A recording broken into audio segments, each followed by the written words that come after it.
வணக்கம் மக்களே, ஒரு டே 2ல் வடமலைப்பேட்டைக்கு வந்தாச்சு. பார்த்தீங்கன்னா அருமையாக ஒரு ஃபுட் மிக்ஸை வாங்கிக்கினேன்.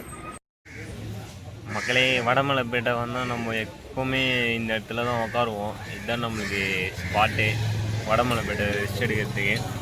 எப்படியும் இன்னும் இங்கேருந்து ஒரு 22லேருந்து 25 கிலோமீட்டர் தான் இருக்கும். ஸோ அங்கே போயிட்டோன்னா கீழ்திருப்பதி போயிடலாம். அதுக்கப்புறம் அங்கேருந்து மேலே ஏற வேண்டியதான். உங்களுக்கே தெரியும், கீழேருந்து மேலே ஒரு 3500 படிக்கட்டு, கொஞ்சம் நடக்கணும். போயிட்டால் மேல் திருப்பதி போயிடலாம். அதுக்கப்புறம் போகிற வழியில் எதனா கொஞ்சம் லஞ்சு லைட்டாக சாப்பிட்டு எதனா ஜூஸை போட்டு அப்படியே போயினே இருக்க வேண்டியதான். மன்னன்மார்கள்லாம் இன்னும் வரவே இல்லை. அது வரையும் நம்ம ஸோவாக இங்கே ரெஸ்ட் எடுக்க வேண்டியதான். மோர் குடி போனவங்க இன்னும் மோர் செஞ்சு குடிச்சிட்டு வராங்களான்னு தெரில. நானே ஃபுட் மிக்ஸ் வச்சுட்டு இங்கே ஜம்முன்னு உக்காண்டேன். மக்களே, பார்க்கலாம்.